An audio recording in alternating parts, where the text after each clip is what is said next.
নমস্কার, অ্যাস্ট্রোইজডমে সবাইকে স্বাগতম। প্রিয় দর্শক, কুম্ভ রাশির জন্য ১৬ থেকে ২২ মার্চ ২০২৬ সপ্তাহটি পরিবার, স্বাস্থ্য ও আর্থিক ক্ষেত্রে কি বার্তা নিয়ে আসে। আজকের ভিডিওতে জানুন সম্ভাবনা, সতর্কতা এবং সম্পূর্ণ সাপ্তাহিক বিশ্লেষণ।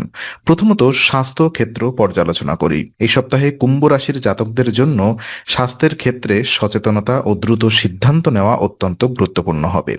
অনেক সময় আমরা জানি আমাদের শরীরের জন্য কি ভালো, কিন্তু সেই অনুযায়ী কাজ করতে দেরি করি। এই সপ্তাহে সেই অভ্যাস পরিবর্তন করা জরুরি হতে পারে।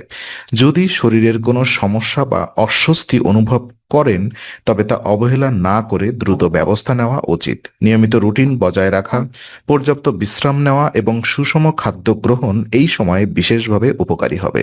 পাশাপাশি মানসিক দৃঢ়তা বজায় রাখাও খুব গুরুত্বপূর্ণ, কারণ মানসিক চাপ অনেক সময় শারীরিক সমস্যার কারণ হয়ে দাঁড়ায়।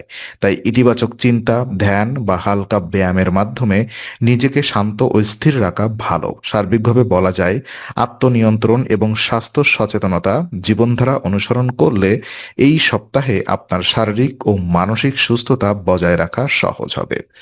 আর আর্থিক দিক বিশ্লেষণে দেখা যায়, এই সপ্তাহে কুম্ভ রাশির জাতকদের আর্থিক ক্ষেত্রে কিছুটা সতর্ক থাকা প্রয়োজন হতে পারে। বিশেষ করে আত্মীয় স্বজন বা ঘনিষ্ঠ পরিচিতদের কারণে অতিরিক্ত খরচের সম্ভাবনা তৈরি হতে পারে। তারা আপনার কাছ থেকে আর্থিক সহায়তা আশা করতে পারে, যা আপনার বাজেটের উপরে কিছুটা চাপ সৃষ্টি করবে। তাই এই সময়ে অর্থ ব্যবস্থাপনায় সচেতন থাকা খুবই জরুরি। প্রয়োজনে সাহায্য করা অবশ্যই ভালো, তবে নিজের আর্থিক স্থিতি বজায় রাখার বিষয়টিও সমানভাবে গুরুত্ব দেওয়া প্রয়োজন। এবং অপ্রয়োজনীয় ব্যয় কমিয়ে পরিকল্পিতভাবে অর্থ পরিচালনা করলে ভবিষ্যতের জন্য নিরাপদ অবস্থান বজায় রাখা সম্ভব হবে। পাশাপাশি নতুন কোনো আর্থিক সিদ্ধান্ত নেওয়ার আগে ভালোভাবে চিন্তা করা এবং প্রয়োজন হলে অভিজ্ঞ কারোর পরামর্শ নেওয়া উপকারী হতে পারে। সামগ্রিকভাবে বলা যায়, এই সপ্তাহে সতর্কতা ও পরিকল্পনার মাধ্যমে আপনি আর্থিক চাপ অনেকটাই নিয়ন্ত্রণে রাখতে পারবেন। আর পারিবারিক জীবনে দেখা যায়, পারিবারিক ক্ষেত্রে এই সপ্তাহে কুম্ভ রাশির জাতকদের ধৈর্য ও সংযম বজায় রাখা অত্যন্ত গুরুত্বপূর্ণ হতে পারে। বিশেষ করে বাবার সঙ্গে মতবিরোধ বা ভুল বোঝাবুঝির সম্ভাবনা তৈরি হতে পারে, যা মাঝে মাঝে আপনাকে বিরক্ত বা অস্বস্তিতে ফেলতে পারে। তবে এমন পরিস্থিতিতে তর্ক বা উত্তেজিত প্রতিক্রিয়া দেখালে সমস্যা আরো বাড়বে। তাই যতটা সম্ভব শান্তভাবে পরিস্থিতি মোকাবেলা করা এবং অপ্রয়োজনীয় বিতর্ক এড়িয়ে চলাই ভালো। পরিবারের মধ্যে পারস্পরিক সম্মান ও বোঝাপড়া বজায় রাখলে অনেক সমস্যাই সহজে সমাধান করা যায়।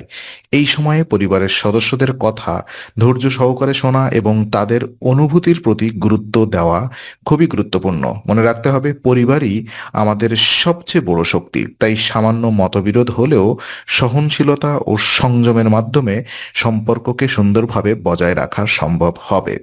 আর উপায় হিসাবে এই সপ্তাহে জীবনের বিভিন্ন ক্ষেত্রে নেতিবাচক প্রভাব কমাতে এবং মানসিক শান্তি বজায় রাখতে একটি আধ্যাত্মিক উপায় অনুসরণ করা যেতে পারে। শনিবারের দিনে ভগবান রুদ্রের উদ্দেশ্যে অগ্নিযজ্ঞ করা অত্যন্ত শুভ বলে মনে করা হয়। এই আধ্যাত্মিক অনুশীলন মানুষের মনে ইতিবাচক শক্তি বৃদ্ধি করে এবং মানসিক স্থিরতা আনতে সাহায্য করে। নিয়মিত আধ্যাত্মিক চর্চা করলে মন শান্ত থাকে এবং জীবনের বিভিন্ন চ্যালেঞ্জ মোকাবেলা করার ক্ষমতাও বৃদ্ধি পায়। পাশাপাশি ধৈর্য, আত্মনিয়ন্ত্রণ এবং ইতিবাচক মনোভাব বজায় রাখা এই সময়ে খুবই গুরুত্বপূর্ণ। মনে রাখতে হবে, আধ্যাত্মিক অনুশীলন শুধু ধর্মীয় আচার নয়, এটি মানসিক শক্তি এবং আত্মবিশ্বাস বৃদ্ধির একটি শক্তিশালী উপায়। তাই নিয়মিতভাবে আধ্যাত্মিক চর্চা করলে এই সপ্তাহটি আরো শান্তিপূর্ণ ও শুভ হয়ে উঠতে পারে। তো আজকের আলোচনা আমরা এখানেই শেষ করছি। ভালো লেগে থাকলে লাইক, কমেন্ট ও শেয়ার করুন। আরও এমন ভিডিও পেতে অবশ্যই চ্যানেলটি সাবস্ক্রাইব করুন। আবার দেখা হবে, ততক্ষণ ভালো থাকুন, শান্তিতে থাকুন। নমস্কার।